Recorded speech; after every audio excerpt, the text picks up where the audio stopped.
Ah, there you are. I was expecting you. Let us begin.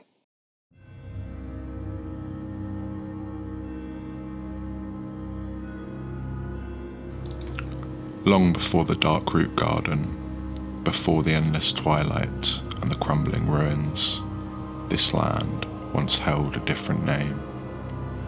Oolacile, the land of light and the royal wood that surrounded it. A land known for its delicate sorceries of light, far more elegant than the spell slingers of Vinheim, although admittedly less overtly powerful. Any visitors to this magical realm must enter through the part of the woods known as the Sanctuary, a large open space filled with various statues, watched over by fearsome chimeras that act as guardians of this apparently sacred place. There are even traces of the earliest descendants of the now violent and mute mushroom people. One such being watches over the sanctuary. Elizabeth is perfectly capable of speech, though it appears she is rooted to the spot, unlike her distant descendants. She also seems to be a powerful sorcerer, capable of teaching spells to wanderers and creating powerful healing items, potent enough to earn her the moniker of Saint in some distant lands. The woods are tended by a legion of gardeners, bearing scythes and secateurs well suited for pruning shrubbery and also useful for rending flesh from trespassers. It could well be that the moss they carry is harvested from the ents that would later overrun the woods, for without a gardener's touch, a garden will surely wither.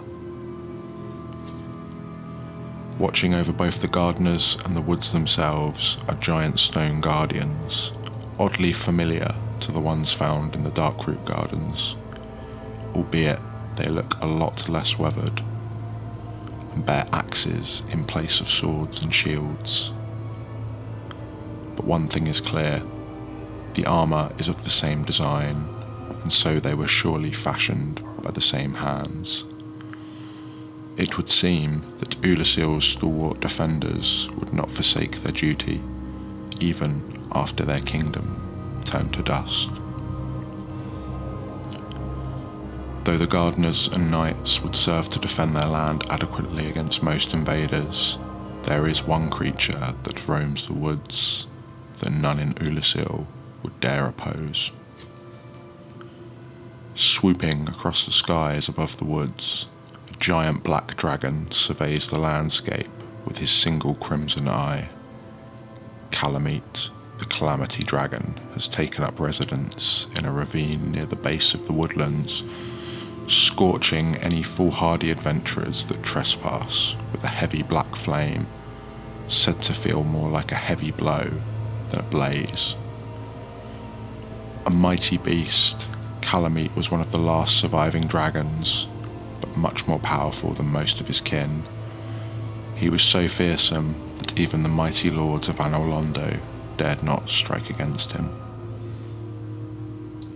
This mighty beast will not land of his own volition, preferring instead to roast his foes from the safety of the skies before descending to pick apart their corpses. It would surely take an archer of unmatched skill to fell such an insidious beast, but what are the chances of finding such a hero in this humble township? At the edge of the woods stands a large coliseum. This structure appears to predate the rest of the township, and its tall spires betray its age, crumbling and collapsing in places. But the main arena itself lies relatively untouched, still a fitting stage for the most legendary of battles. High above the battlefield, locked away in a tower behind a magically sealed door, a humble giant resides. Blinded and subdued, he spends his time carving faces into wooden idols, imbibing them with his very voice as he goes. But this humble figure casts a mighty shadow, for before his tenure in the Colosseum, he served as a mighty knight in the service of Lord Gwyn. Hawkeye Goth is revered as a legendary archer, his great bow said to fire giant arrows with such force that they would pierce a dragon's hide with ease.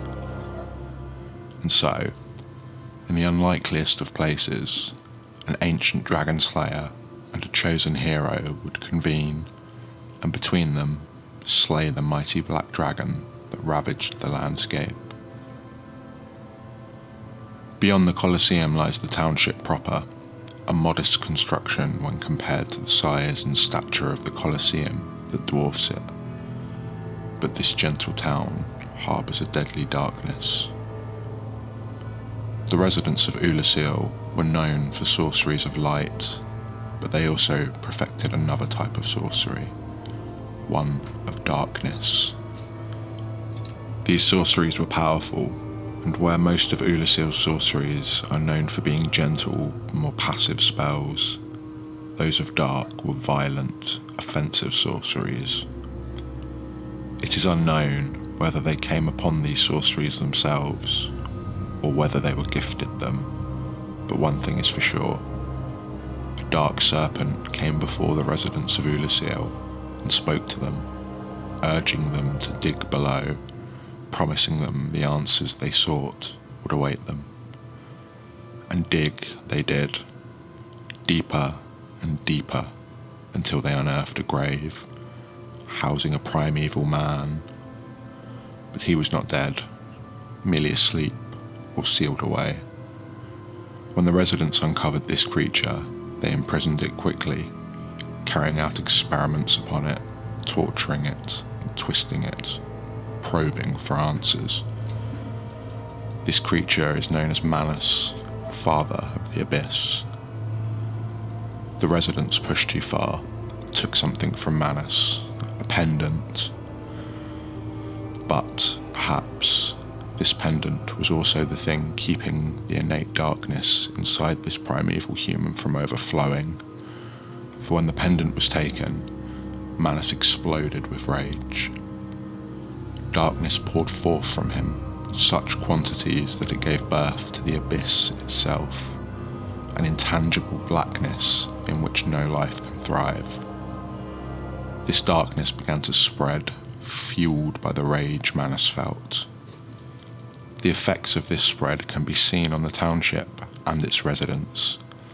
Their bodies twisted, limbs stretched, and heads bloated, while the buildings themselves seemed to contort, as if being pulled into the abyss like a vacuum.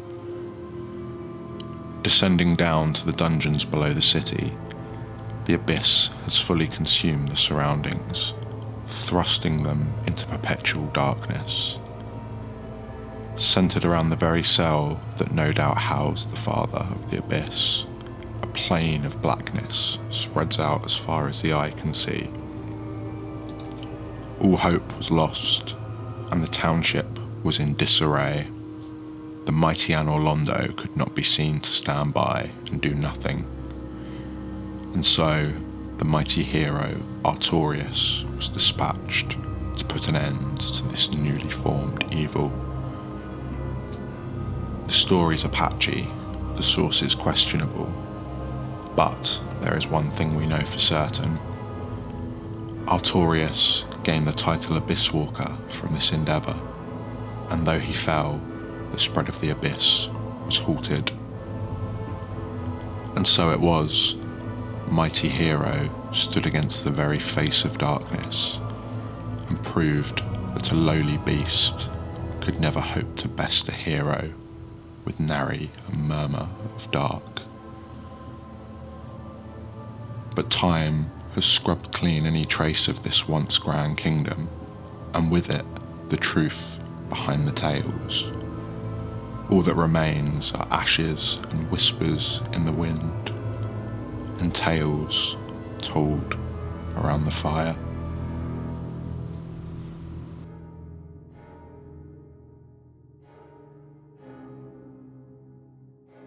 Now go. Whatever you do, do not crack and go hollow, lest my time spent on you be wasted.